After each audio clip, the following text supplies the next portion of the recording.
Hello friends, welcome back to Inspiring Minds YouTube channel. This is Rishabh again with a new video. Guys, इस video में हम बात करेंगे shuttles के बारे में. In the last video I have discussed in 2 parts about the glycolysis. लेकिन glycolysis के अंदर हमने देखा कि 2 NADPH बनते हैं. वो 2 NADH ग्लाइकोलिसिस में साइटोप्लाज्म में तो बनते हैं, लेकिन उनका काम कहाँ पर है? उनका काम है ETC में. तो ETC कहाँ होता है? ETC occurs in the inner mitochondrial membrane. तो साइटोप्लाज्म से इनर माइटोकॉन्ड्रियल मेम्ब्रेन तक लेके जाने के लिए उस NADH को हमें एक शटल यानी एक ट्रांसपोर्टर की जरूरत है. आप शटल को बेसिकली एक ट्रांसपोर्टर की तरह समझ सकते हैं, जो कि उस NADH को ETC के अंदर लेके जाएगा in the inner mitochondrial membrane to yield more energy. Okay, so let's discuss what is shuttle and how it works. And for more such interesting videos just subscribe to the channel. And I have started a biochemistry series in which I will discuss everything high yield about the shuttles, biochemistry reactions and everything. So just stay tuned. So let's start. So friends, as you can see, the NADH and oxaloacetate, they are unable to cross the inner mitochondrial membrane. और उनकी ज़रूरत भी कहाँ पर है? उनकी ज़रूरत भी है inner mitochondrial membrane में ही. ओके, सो जिससे कि NADH की ज़रूरत है ETC में, और ETC कहाँ होता है? माइटोकॉन्ड्रिया में. सो इसके लिए हमें शटल्स की ज़रूरत पड़ेगी, ट्रांसपोर्टर्स की. So hence shuttles are required to transport the NADH from cytoplasm to the mitochondria. Okay, so हमारे पास 2 टाइप के शटल्स हैं. पहला शटल है मैलेट शटल एंड दूसरा है ग्लिसरॉल फॉस्फेट शटल. इन दोनों शटल्स में कुछ कुछ फ़र्क हैं. आप इसको समझ सकते हैं इस तरीके से कि जो मैलेट शटल है वो हाई एफिशिएंसी वाला शटल है, बहुत अच्छा शटल है, लेकिन ये कॉस्टली है. मतलब हमें मैलेट शटल को यूज़ करने के लिए ज़्यादा एनर्जी खर्च करनी पड़ती है, लेकिन ग्लिसरॉल शटल थोड़ा सा चीप है. अब आपको ऐसे समझ सकते हैं कि ये इंडियन माल है मैलेट शटल और ये चाइनीज़ है, तो ऑब्वियसली इंडियन अच्छा है. तो बॉयकॉट चाइनीज़ चल रहा है, लेकिन ऐसा नहीं है कि आप बॉयकॉट ही कर देंगे. यहाँ पर हमें चाइनीज़ माल को भी यूज़ करना पड़ेगा, ग्लिसरॉल फॉस्फेट शटल को भी. लेकिन फ़र्क कहाँ पर आएगा कि इनकी यील्ड में. ग्लिसरॉल फॉस्फेट शटल से हमें थोड़ी एनर्जी कम मिलेगी क्योंकि वो चीप है. सस्ती चीज़ लेंगे तो सस्ता ही काम चलेगा. ओके, सो देखते हैं. लेकिन ऐसा नहीं कि वो सस्ता है तो हमारी बॉडी उसको यूज़ नहीं करती. हमारी बॉडी उसको वाइटल ऑर्गन्स में यूज़ करती है. उसकी सिग्निफिकेंस क्या है वो मैं आपको आगे चल के बताऊंगा. सो देखिए, बाय डिफ़ॉल्ट हम क्या यूज़ करते हैं? By default we use the malate shuttle. Okay, so malate shuttle के अंदर क्या होता है? जो साइटोप्लाज्म में NADH बना, कहाँ से? ग्लाइकोलिसिस से. That will cross the inner mitochondrial membrane and reaches the mitochondria in the form of NADH only. So पहला पॉइंट कि NADH की फॉर्म में ही गया. हमने NADH लिया एंड NADH ही पहुंचाया. कहाँ से कहाँ? साइटोप्लाज्म से माइटोकॉन्ड्रिया. किसकी हेल्प से? Malate shuttle. This is simple. Okay, now let's discuss about the glycerol phosphate shuttle. इसके अंदर क्या हुआ? हमने NADH तो लिया जो साइटोप्लाज्म में ग्लाइकोलिसिस से बना, उसकी ज़रूरत थी माइटोकॉन्ड्रिया में, लेकिन उस माइटोकॉन्ड्रिया में हम NADH को नहीं पहुंचा सकते. So what we did is we crossed the inner mitochondrial membrane and this NADH is converted into FADH2. So the glycerol phosphate shuttle has actually changed the structure of NADH and formed into FADH2. तो यहाँ पर क्या हुआ कि NADH लिया लेकिन पहुँचाया क्या? FADH2. और फ्रेंड्स यहीं पर वो फ़र्क आएगा जहाँ पर मैंने आपको बोला कि यील्ड कम है. So friends, one NADH gives you 2.5 ATP.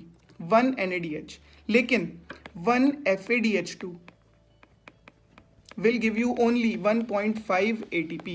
सो आप यहाँ पर डिफरेंस को समझ सकते हैं कि ग्लाइकोलिसिस के अंदर जो हमको NADH मिला, अगर मैलेट शटल यूज़ करें तो हमें 2 NADH से 5 ATP मिलेंगे. लेकिन अगर हम ग्लिसरॉल फॉस्फेट शटल यूज़ करते हैं तो NADH से FADH2 बनेगा, जिससे हमें 2 NADH से, देखिए हमारे पास 2 NADH थे, वो ग्लिसरॉल फॉस्फेट शटल की मदद से 2 FADH2 में कन्वर्ट हुए और कहाँ पहुँचे? माइटोकॉन्ड्रिया में. And this will converted into ATP. So the total yield will be 3 ATP and plus जो 2 ATP ग्लाइकोलिसिस में बनते हैं. तो यहाँ से हमें यील्ड भी समझ में आ गई कि ज़्यादा प्रॉफिटेबल कौन सा है? मैलेट शटल, क्योंकि मैलेट शटल में कहीं पर भी छेड़खानी नहीं हुई है. NADH लिया, NADH ही दिया. सो टोटल ATP कितने रहेंगे? 7. लेकिन इसके अंदर ग्लिसरॉल फॉस्फेट में हमने क्या यूज़ किया? FADH2 को, जो एनर्जी कम देता है, जिससे 3 ATP ये वाले और ग्लाइकोलिसिस के 2. तो टोटल कितने ATP मिले यहाँ से?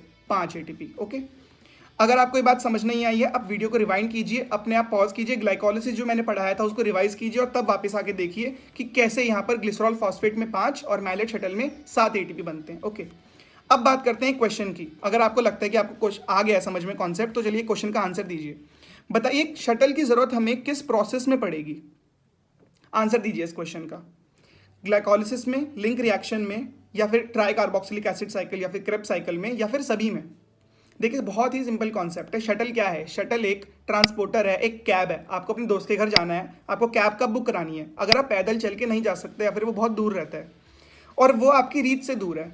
अब हमने देखा कि आपका दोस्त लिंक रिएक्शन वाले एरिया में ही रहता है और आप भी उसी एरिया में, तो आपको कैब की जरूरत है नहीं। ट्राइकार्बोल एसिड साइकिल, क्रेब्स साइकिल, वो भी माइटोकॉन्ड्रिया में होती है और सपोज आपका एक घर भी माइटोकॉन्ड्रिया के रीजन में ही है, तो आपको कैब की जरूरत है नहीं है। इसका मतलब लिंक रिएक्शन और टीसीए दोनों ही प्रोसेसेस माइटोकॉन्ड्रिया में हो रही हैं, तो हमें ट्रांसपोर्टर की जरूरत नहीं है। ट्रांसपोर्टर की जरूरत वहाँ है जहाँ साइटोप्लाज्म से माइटोकॉन्ड्रिया में कुछ लेके जाना है, and that is in the case of glycolysis. So इसका मतलब ट्रांसपोर्टर की जरूरत या फिर शटल की जरूरत only and only occurs in the glycolysis. So यहाँ पर मिस्टेक नहीं करनी है। Okay, see because NADH produced by glycolysis is in cytoplasm and needs to be transported in the mitochondria for further reactions. Okay, hence processes, all the processes occur in the cytoplasm will require the shuttle, not processes of mitochondria.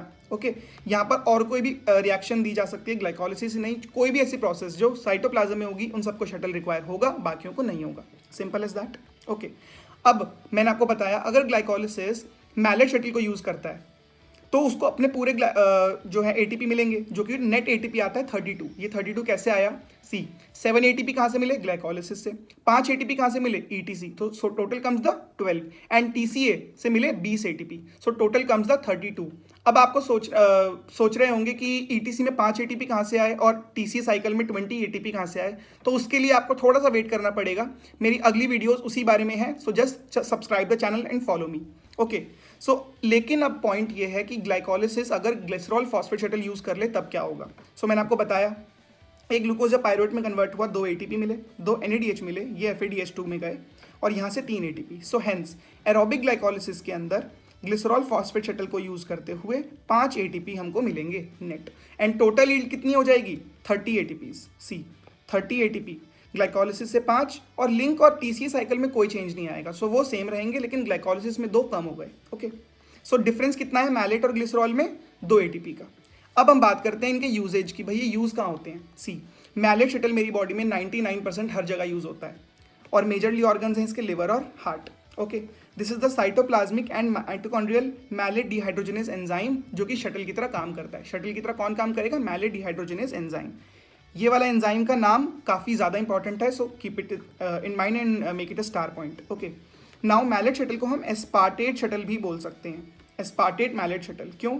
क्योंकि because 2 crosses the inner mitochondrial membrane, क्योंकि यहाँ पर aspartate भी और mallet भी दोनों cross करते हैं ड्यूरिंग दिस रिएक्शन जहाँ पर ये शटल यूज होता है और enzyme malate dehydrogenase enzyme use होता है। ओके, लेकिन अब सबसे कंट्रोवर्शियल पॉइंट ये है कि ग्लिसरॉल फॉस्फेट शटल सस्ता था, एटीपी भी कम दे रहा था, लेकिन फिर भी देखिए मैं इसको किस ऑर्गन में यूज कर रहा हूँ? मसल्स, इंस्टेंट एनर्जी चाहिए। Brain, skin. ओके, स्किन और मसल्स को मैं एक बार समझ भी सकता हूँ, पर ब्रेन आपको ऐसा लग रहा होगा अरे भाई पागल है क्या बोल रहा है, गलत हो गया। लगता है कि ब्रेन इतना शार्प ऑर्गन है, उसको तुरंत एनर्जी चाहिए, इतनी फास्ट एनर्जी चाहिए और ज़्यादा एनर्जी चाहिए, और फिर भी मैं उसको कम एटीपी दे रहा हूँ, 2 एटीपी कम मिल रहे हैं उसको। फ्रेंड्स, यही तो कॉन्सेप्ट है। ग्लिसरॉल फॉस्फेट शटल माना कि चीप है, लेकिन it is shorter, it is quicker, hence it will make less energy. I agree, 2 ATP कम बनाएगा, लेकिन जल्दी भी तो बनाएगा। आप ये सोचिए, ब्रेन को एनर्जी जल्दी चाहिए रादर देन ज़्यादा चाहिए। ओके, सो यहाँ पर बात आती है क्वालिटी की रादर देन क्वांटिटी। ब्रेन को माना 2 एटीपी कम मिलेंगे, लेकिन जल्दी मिलेंगे।